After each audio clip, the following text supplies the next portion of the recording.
उसके ऊपर काम कर रहे हैं। एक लॉन्ग टर्म उनकी वो सोच है, उसके ऊपर चलते जा रहे हैं। उन्होंने अगले 100 साल की प्लानिंग अभी की है, वो उस हिसाब से चल रहे हैं।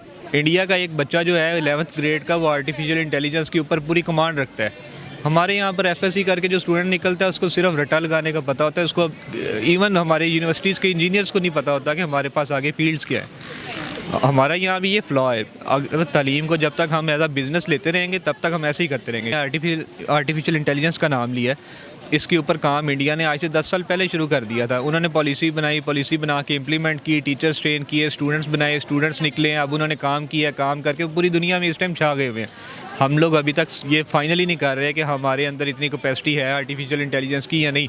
हेलो व्यूअर्स, अस्सलाम वालेकुम, पाकिस्तान, नमस्ते India. This is your host Aamna Adil and you are watching Catalyst Records. Viewers, आज का हमारा टॉपिक फिर से बहुत इंटरेस्टिंग, बहुत मज़ेदार होने वाला है, क्योंकि आज फिर हम बात करने वाले हैं रिसेंटली होने वाले एक प्रोजेक्ट के बारे में जो कि इंडिया और रशिया के दरमियान साइन हुआ है। इंडिया और रशिया की स्पेस एजेंसीज इसरो और रॉसकॉमोस ने एक प्रोजेक्ट साइन किया है जिसके मुताबिक अपनी टेक्नोलॉजीज़ और अपने रिफॉर्म्स को बेहतरीन तरीके से इस्तेमाल करके आउटर स्पेस को पर्पसफुल नीड्स के लिए इस्तेमाल किया जाएगा। बहुत अच्छा प्रोजेक्ट है और बहुत ही पर्पसफुल यूसेस जो है इससे जो है डिराइव किए जाएंगे। एक बहुत अच्छी जो है एक बहुत अच्छा स्टेप लिया गया है इंडिया और रशिया की स्पेस एजेंसीज की तरफ से। कितना फ़ायदा होगा दोनों कंट्रीज़ के रिलेशनशिप पर, क्या असर पड़ेगा और वर्ल्ड वाइड किस तरह का इमेज क्रिएट करेगा उनका ये प्रोजेक्ट, उनका ये रिलेशनशिप, उनकी ये फ्रेंडशिप किस तरह से जो है वर्ल्ड को इफ़ेक्ट करेगी, अर्थ पर क्या असर डालेगी, ये सब बातें करेंगे आज हम यहाँ के लोगों से जानेंगे। और ये भी जानेंगे कि पाकिस्तान को अपनी फॉरेन पॉलिसी को किस तरह से बेहतर करना चाहिए, पाकिस्तान की स्पेस एजेंसी, पाकिस्तान की स्पेस स्टडीज़ को किस तरह से बेहतर किया जा सकता है। ये सब कुछ जानेंगे आज की वीडियो में, हमारे साथ रहिए। अस्सलाम वालेकुम। वालेकुम सलाम मैम। सर, क्या नाम है? जी अजीज़ुर रहमान। अजीज़ुर रहमान साहब, क्या करते हैं आप? जी मैं एक फार्मास्यूटिकल कंपनी में हूँ। जी बिल्कुल सही। सर, ऐसा है कि अगर हम बात करें, रिसेंटली एक प्रोजेक्ट साइन हुआ है रशिया और इंडिया के दरमियान। रशिया और इंडिया की जो स्पेस एजेंसीज़ हैं, इसरो और रॉसकॉमोस, उन्होंने एक प्रोजेक्ट साइन किया जिसके मुताबिक वो लोग जितनी भी टेक्नोलॉजीज़ हैं उनको बेस्ट वे में जो है मॉनिटर करेंगी ताकि पीसफुल वे में आउटर स्पेस का यूज़ हो सके। क्या लगता है कैसा जो है ये प्रोजेक्ट है, उनकी दोस्ती पर कैसा इफेक्ट होगा, इंटर रिलेशनशिप पर कैसा इफेक्ट होगा? देखिए जी, जितने बड़े प्रोजेक्ट पे वो काम कर रहे हैं और जितने कॉम्प्लिकेटेड प्रोजेक्ट पे वो काम कर रहे हैं, ऑब्वियसली उनकी फ्रेंडशिप जो है वो काफ़ी स्ट्रांग हो जाएगी, इसमें तो कोई दो राय नहीं है। सेकेंडली, क्योंकि जो इस वक्त सिनेरियो चल रहा है या जो जिस तरह पॉपुलेशन बढ़ती जा रही है, तो मैं समझता हूँ कि that is a good step, इनको करना चाहिए। और अल्लाह ताला हमें भी तौफीक दे, हमें भी हिम्मत दे और हमारे भी ऐसे सोर्सेस हों कि हम भी ऐसे प्रोजेक्ट्स पे इनके मद्दे मुकाबले आके काम कर सकें। ये तो वैसे बेसिकली जो बात होती है ना, स्टार्ट हमेशा होती है बिज़नेस से। आप इसमें स्पेस को ले लें, आर्टिफिशियल इंटेलिजेंस को ले लें, किसी भी चीज़ को ले लें, पीछे बिज़नेस आइडिया क्या है? उन लोगों का माइंड ये है कि हमने पैसा बनाना है। ये एक नई इंडस्ट्री है, स्पेस इंडस्ट्री। अभी इसमें से वो पैसा कैसे बना सकते हैं? अब उसमें पैसा बनाने के लिए एक लंबा प्रोसेस होता है। वो स्टार्ट से काम शुरू करते हैं, स्टूडेंट्स को पढ़ाना शुरू करते हैं, स्टूडेंट्स को आइडियाज़ देते हैं, जो बिजनेसमैन है उनको आइडियाज़ देते हैं कि हमारे पास ये फील्ड है, इसमें आप आगे जाएँ, आगे चलते चलते पैसा कमाएँ। तो वो उसके ऊपर काम कर रहे हैं। एक लॉन्ग टर्म उनकी वो सोच है, उसके ऊपर चलते जा रहे हैं। उन्होंने अगले 100 साल की प्लानिंग अभी की है, वो उस हिसाब से चल रहे हैं, बेहतर चल रहे हैं। बिल्कुल सही। सर, अगर हम पाकिस्तान की बात करें तो पाकिस्तान में जो स्पेस स्टडीज़ है वो इतनी ज़्यादा ग्रूम नहीं है, इतनी जो है अवेयरनेस नहीं है स्पेस स्टडीज़ के बारे में पाकिस्तान में। आपको क्या लगता है किस तरह के रिफॉर्म्स आने चाहिए इस चीज़ में? अच्छा, मैंने आपको अभी पहले बताया बिज़नेस के ऊपर डिपेंड करता है। हमारे यहाँ पे पाकिस्तान में ना बिज़नेस को बड़ा शॉर्ट सा सोचा जाता है। हमारे यहाँ पे तालीम को बिज़नेस लिया जा रहा है। वो तालीम में वो फील्ड्स को लाएँ कि किस फील्ड से पैसा बन सकता है, फिर उस चीज़ के ऊपर वो इन्वेस्ट करें। हमारे यहाँ पर अभी तक जो स्टूडेंट्स हैं उनको वो बेसिक्स पढ़ाई जा रही हैं, ये कि भाईजान ऑर्गेनिक केमिस्ट्री क्या है और नॉन ऑर्गेनिक क्या है, वो इस तरह के फार्मूलाज, थ्योरम्स पढ़ाए जा रहे हैं। उनको आप स्टूडेंट्स को उस तरह की चीज़ें पढ़ाएं जो यूज़फुल हैं, जो आने वाले अगले 50 साल में काम आएंगी। इंडिया का एक बच्चा जो है 11th ग्रेड का, वो आर्टिफिशियल इंटेलिजेंस के ऊपर पूरी कमांड रखता है। हमारे यहाँ पर एफएससी करके जो स्टूडेंट निकलता है उसको सिर्फ रट्टा लगाने का पता होता है। उसको इवन हमारे यूनिवर्सिटीज़ के इंजीनियर्स को नहीं पता होता कि हमारे पास आगे फील्ड्स क्या है। हमारा यहाँ भी ये फ्लॉ है। अगर तालीम को जब तक हम एज अ बिज़नेस लेते रहेंगे तब तक हम ऐसे ही करते रहेंगे। गवर्नमेंट को चाहिए कि वो इन चीज़ों के ऊपर आए, इन्वेस्ट करे, R&Ds लगाए। जो हमारी यूनिवर्सिटीज़ हैं उनको प्रोजेक्ट्स दें कि भाईजान आपने अगले 5 साल के अंदर हमें इस चीज़ के ऊपर रिसर्च करके ये चीज़ बतानी है। अगर आप नहीं बताते तो आप यूनिवर्सिटी जो है उसको डिग्रेड कर दिया जाए। वो क्या लगता है कि हमारी जो इंतज़ामिया है, हमारी मैनेजमेंट है, हमारी गवर्नमेंट है, वो किस तरह से इस चीज़ के अंदर जो है इम्प्रूवमेंट ला सकती है, इस चीज़ को मोर एंड मोर डेवलप कर सकती है, स्पेस स्टडीज़ की इंफॉर्मेशन को, इस चीज़ को कैसे हम लोग अपनी कंट्री में भी इंट्रोड्यूस करवा सकते हैं? देखिए, पहले तो हमें ज़्यादा अवेयरनेस फैलानी चाहिए कि स्पेस स्टडीज़ की इम्पोर्टेंस क्या है। सेकेंडली, हमें अपनी स्टडीज़ को इम्प्रूव करना चाहिए एज़ मच एज़ पॉसिबल। मैंने अभी FSC के पेपर दिए, मैं आपको अपनी पर्सनल एग्जांपल दूंगा। हमारा पूरा रट्टा सिस्टम है, हमारा कोई सिस्टम नहीं है कि हमने बच्चों के कॉन्सेप्ट डेवलप करने हैं।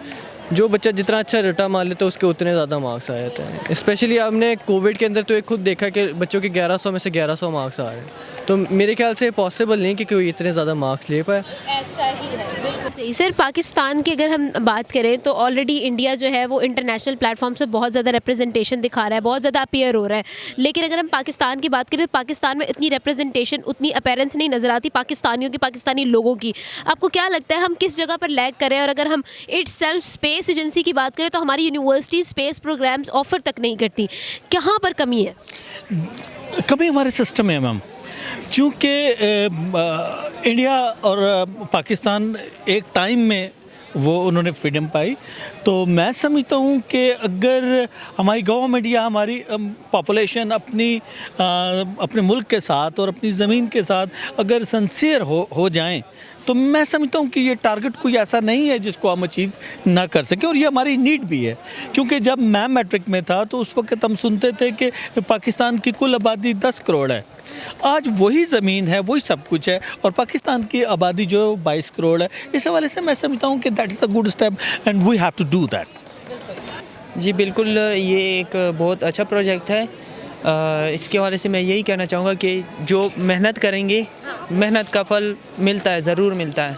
अब जैसे मैं आपको एक मिसाल देता हूँ, जैसे हमारे यूनिवर्सिटीज़ वगैरह में अक्सर ज़्यादा होता है कि ठीक है स्टूडेंट्स मास्टर वगैरह करते हैं, लेकिन उनका रिसर्च का जो तरीका होता है और जो रिसर्च होता है वो इतना नहीं होता। जैसे हमारे नेबर इंडिया वगैरह जो मुल्क है हमारे साथ है, वैसे उनके लोगों की ज़िंदगियाँ हमारी पाकिस्तान की तरह ही है, लेकिन टेक्नोलॉजी में वो हमसे आगे हैं। उसका बेसिक जो रीज़न है ना वो यही है कि वो लोग प्रैक्टिकल चीज़ों की तरफ ज़्यादा जाते हैं और मेहनत ज़्यादा करते हैं, और गवर्नमेंट बहुत ज़्यादा सपोर्ट देती है उनको। तो मेरा तो यही ख्याल है कि अगर गवर्नमेंट सपोर्ट कर ले, इससे भी कुछ चीज़ें बेहतर हो सकती है। लेकिन सबसे ज़्यादा जो है मेरा जो ज़ाती जो ख्याल है वो इंसान की अपनी मेहनत के ऊपर डिपेंड करता है। जहाँ तक मुझे लगता है कि इंडिया हर चीज़ में जैसे कि हमारे साथ आगे है, तो अभी हमें भी कोशिश करना चाहिए। उनको तो फ़ायदा हो गई, लेकिन हमें भी कोशिश करनी चाहिए कि हम अपनी एजुकेशन को बेटर बनाएं। तो आप देख सकते हैं कि एजुकेशन में बहुत सारे मुल्क में तो एजुकेशन है ही नहीं है यहाँ पे एजुकेशन। तो हम जहाँ पे अगर जिस मुल्क की एजुकेशन ठीक होगी तो वहाँ पे सब कुछ मेरे ख्याल से ठीक होने लग जाएगा। जो आउटर स्पेस की बात है, जहाँ उन्होंने कोशिश की है तो वहाँ पे हमें भी करनी चाहिए, ताकि हमारा मुल्क भी जो आगे बढ़ सके। बिल्कुल सही। अच्छा ये बताओ जोया कि अगर हम देखें इंडिया की ऑलरेडी रशिया के साथ बहुत अच्छी फ्रेंडशिप है, बहुत अच्छी बॉन्डिंग है।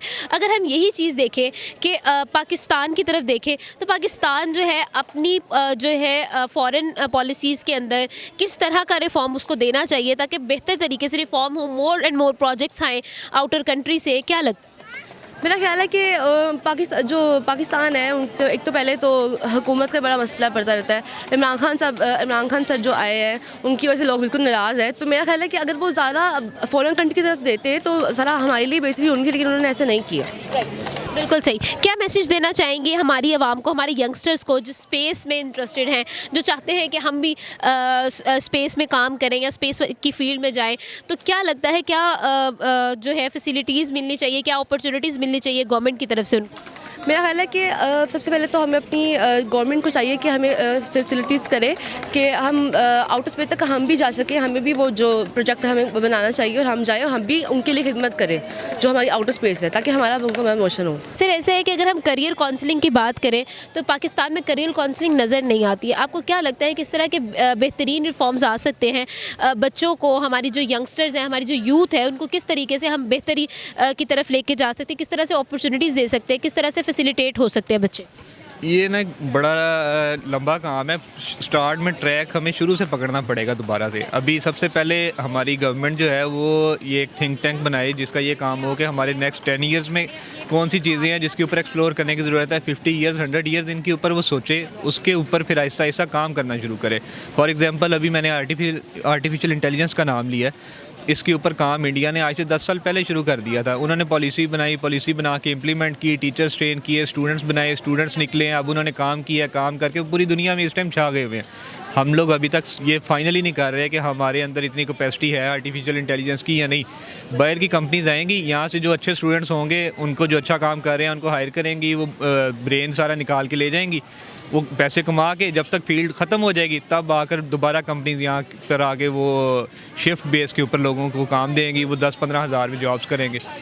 मैसेज देना चाहेंगे हमारी इंतज़ामिया को, हमारी गवर्नमेंट को कि वो इन रिफॉर्म्स में कुछ कर सके?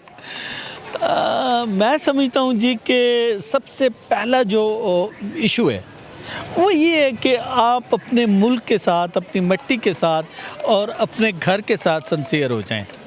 तो जब आप अपने घर के साथ, अपनी मिट्टी के साथ, अपने मुल्क के साथ सिंसियर हो जाते हैं तो फिर कोई भी चीज़ आपकी दस्तक से बाहर नहीं रहती। That's it. बिल्कुल सही, बहुत शुक्रिया सर हमारे साथ मौजूद थे। उनका यही कहना था कि हमें चाहिए है कि हमारी गवर्नमेंट को चाहिए, हमारी इंतज़ामिया को चाहिए कि लॉयल्टी जो है वो दिखानी बहुत ज़रूरी है। अपनी मिट्टी के साथ मुखलसी जो है वो बहुत ज़रूरी है। जब हम अपनी मिट्टी से मुखलिस होंगे तभी बेहतर तरीके से परफॉर्म करेंगे अपनी मिट्टी के लिए, अपने वतन के लिए। सर हमारे साथ मौजूद थे, आगे बढ़ेंगे और लोगों से बात करेंगे हमारे साथ। सर कोई मैसेज देना चाहेंगे हमारी यूथ को, ऐसी यूथ जो कुछ करना चाहती है लेकिन उनको अपॉर्चुनिटीज़ नहीं मिलती?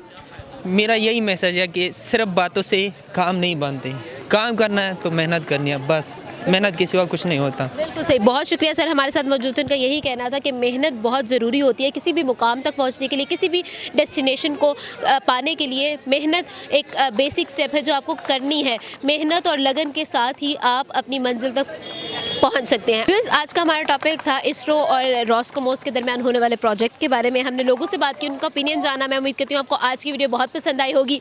आमना आदिल को दे इजाज़त और देखते रहे कैटलिस्ट रिकॉर्ड्स। लेकिन जाने से पहले हमारी वीडियो को लाइक कर ले, हमारे चैनल को लाजमी सब्सक्राइब कर ले, और हम अगर आप कुछ शेयर करना चाहते हैं, कुछ बताना चाहते हैं, कुछ सजेशंस देना चाहते हैं तो कमेंट बॉक्स में हमें ज़रूर बताइएगा।